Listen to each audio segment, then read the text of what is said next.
Hello, everybody. Hi, Mayer, and welcome to the 17th episode of Raptors in One. So, guys, you're probably wondering how come he didn't give his post-game thoughts on the game between the Brooklyn Nets and the Toronto Raptors. Well, without any further ado, let's get it. So, guys, we're going to be talking about the game between Brooklyn Nets and the Toronto Raptors. I'm going to be making this very brief. I'm not going to delve too much into the stats because, again, what I really want to talk about is the game that happened tonight. And that was the game between Boston Celtics and the Toronto Raptors. But let's get back to the Brooklyn Nets and the Toronto Raptors. I got to say, Toronto Raptors lost. Brooklyn Nets won. But that's pretty much it, really. KD and James Harden, they played their games. KD had like 31 points, 7 boards, 7 assists, and James Harden had like 28 points, 10 assists, 8 boards. So both these superstars, they almost had triple doubles. James Harden had a double double, and James Harden, to begin the game, he struggled, and it was also partly because the defense was great on him. But then, he started showing up in the fourth quarter, and yeah, that's how we lost. At least we took care of the ball well. Yeah, at least we took care of the ball well. We made them turn over the ball quite a bit, and we had, of course, because of the turnovers, we had a lot more fast break points, and typically that would translate into a win. But when you have a star like KD and James Harden on a team, even if you're missing Kyrie, it's all good. They'll figure a way out to win, even against one of the elite defenses like the Toronto Raptors defense. The one good thing about this game, we got our boy Spicy P back. Pascal was back, and he had a decent game. Again, I wasn't too impressed, but now you guys are probably thinking, man, you're so harsh on Spicy P, like he just came off of an injury and stuff. Yeah, true. That's why I'm giving him a decent game. I honestly still thought he could have played better, but again, being out of the game for so long, I get it. I'll give him that game. It wasn't too bad. Again, Freddie's logging in heavy minutes again. He had 40 minutes in the game. That's, I'm starting to wonder if this will eventually take a toll on Freddie's body, and it's going to get to a point where if he does not take care of his body well enough, or if the coaching staff and the training staff are not aware, or just kind of overlook that, he may not be durable enough throughout the season and going into the playoffs. I think we need to manage his minutes, or I don't know. I feel like the bench needs to start stepping up. Come on, bench, step up. Maybe have Malachi play a few more minutes, take some minutes off of Freddie. Because no offense to Delano Banton, like he's not a bad point guard, but I feel like maybe out of those 41 minutes that Fred plays, I would say like throw at least 6 or 7 his way. Throw at least 6 or 7 Malachi's way. That way he gets some rest and he's still putting in decent minutes. Another bright spot about this game was the post-game interview of Kevin Durant. And that was very encouraging to hear a superstar of Kevin Durant's caliber endorsing Scottie Barnes, and for him to be amazed at his maturity, at his growth, at Scottie Barnes' age, as well as the fact that he's a rookie, it made me feel like, hey, I'm not just raving about this guy because I like this guy or something. No, it's because he does have game. Kevin Durant is seeing what I'm seeing, and if that's happening, then guys, you need to start viewing my videos more. As in, start viewing them give them thumbs up, comments, believe me, I know what I'm talking about. And of course, don't forget to subscribe. More content is coming. The one thing that did annoy me in this game was the rebounds. Oh my goodness. It annoyed me so much. Oh my gosh. Like, how is it that somebody like James Harden, now don't get me wrong, I know James Harden is also kind of like one of those players who can average double-digit rebounds, but you guys are bigger than him. You guys should be boxing him out. There's no way he should be crashing the offensive boards. Come on, bigs, do your stuff. Block him out. Or whoever is guarding him too. Come on, block him out. Don't let him get those boards. All right, and now we're going to get into our game for tonight, and that is against the Boston Celtics. Yeah, we lost this one too. We lost this one. It was a tough loss, and you know what? I wasn't surprised that Boston would come out swinging, because the way we had embarrassed them the last game, yeah, this was definitely a revenge game for them. They definitely were looking for revenge. They definitely got their revenge, and yeah, it was from start to finish, Boston just controlled the game all the way through. They played the full 48 minutes, not the Raptors. The Raptors, it seemed like every time they were making some headway, they were cutting into the lead, Boston just kept replying and kept putting in that double-digit lead, put enough cushion between them, and surely enough, the result, you have it. Toronto Raptors scored 88 points. Boston 104. Oh, man. They held us under 90. That's even more embarrassing, guys. That was even more embarrassing. I got to mention this, too. Boston was without Jaylen Brown, and you still lost. The biggest hole that, of course, I've been highlighting in my previous episodes and my analysis of previous games, the biggest hole for us, even though, yes, there was a stretch of games where we were playing big despite being outsized, but when you have centers like Al Horford and Williams there, or I don't know what his first name is, and I don't care, Williams 3, that's his last name. Yeah, when you have centers like them who are bigger, more athletic, more cerebral, yeah, they definitely, the hole was in the center, and they took advantage of it. And yeah, this was one of those nights where we missed having a player like Khem Birch, who could have maybe guarded the center a little better, boxed out more, rebounded a little more. We definitely needed Khem's contributions in the center. Hopefully we'll have him tomorrow night when we play against the Philadelphia 76ers. We'll see how it goes. I gotta say, some of the calls that the officials made were a little sketch. For sure, they were definitely sketch.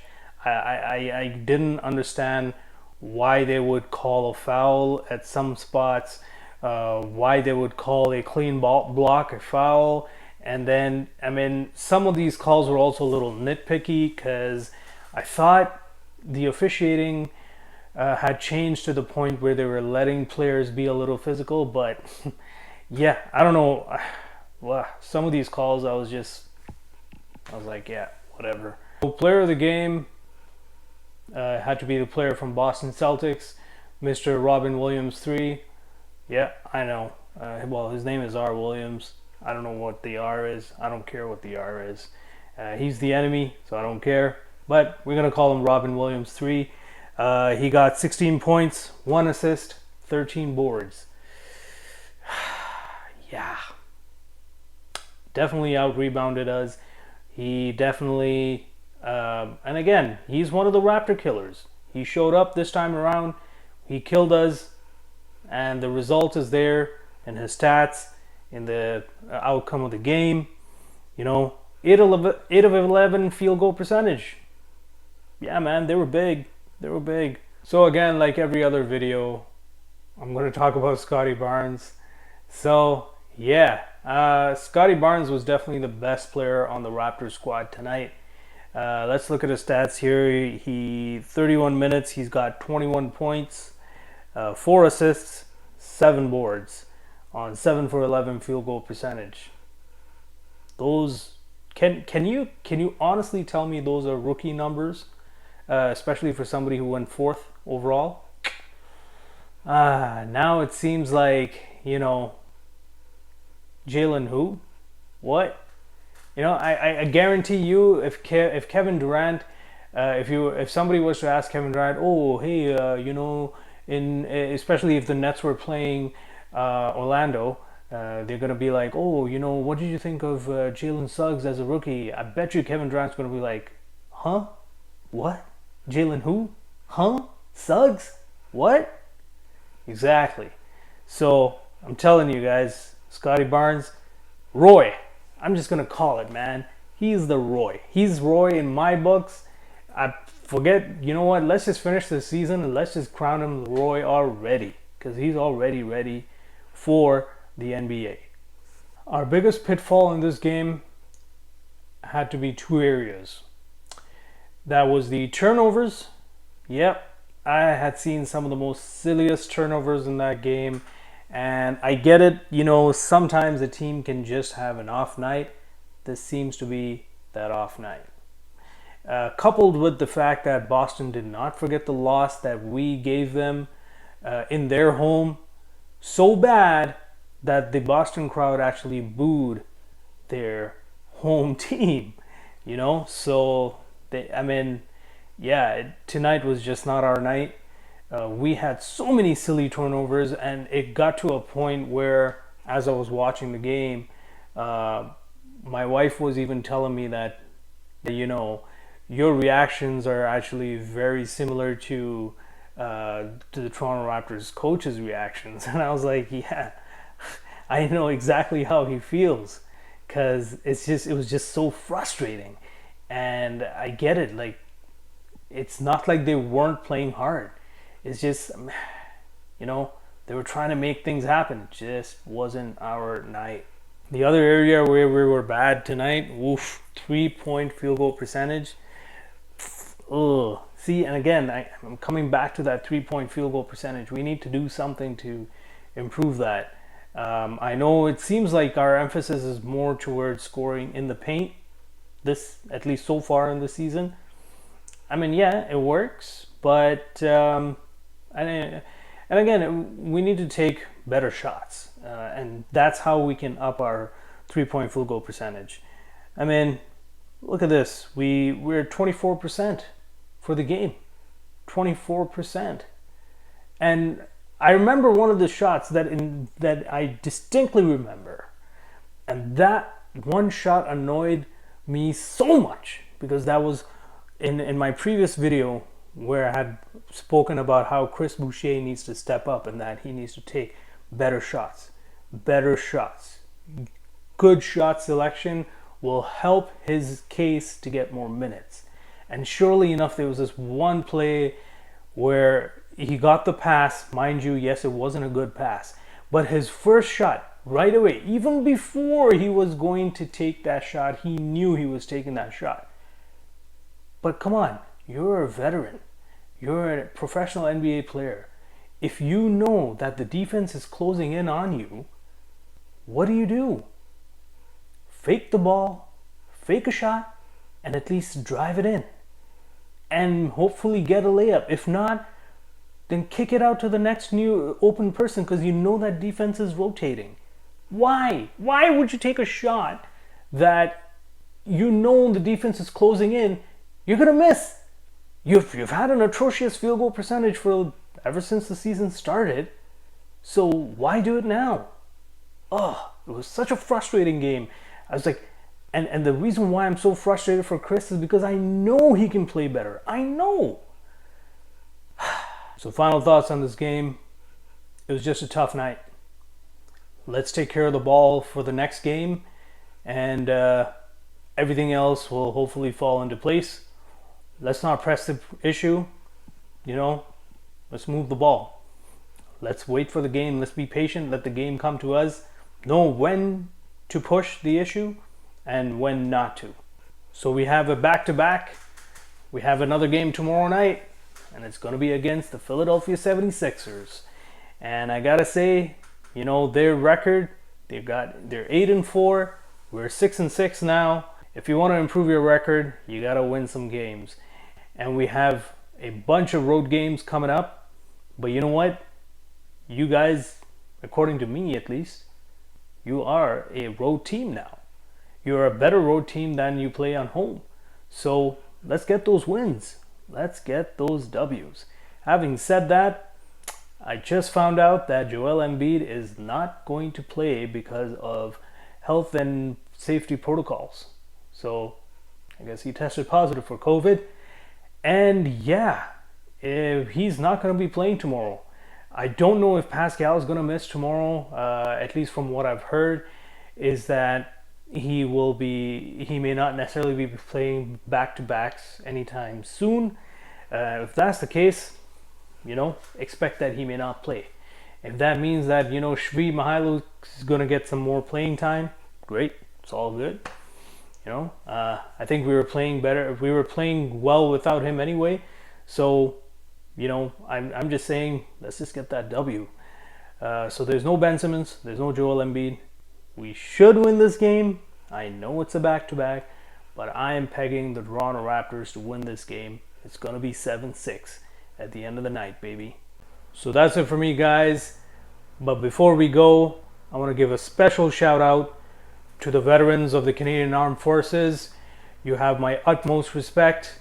We have to remember all the sacrifices that they have done to ensure that we enjoy the freedoms that we have today.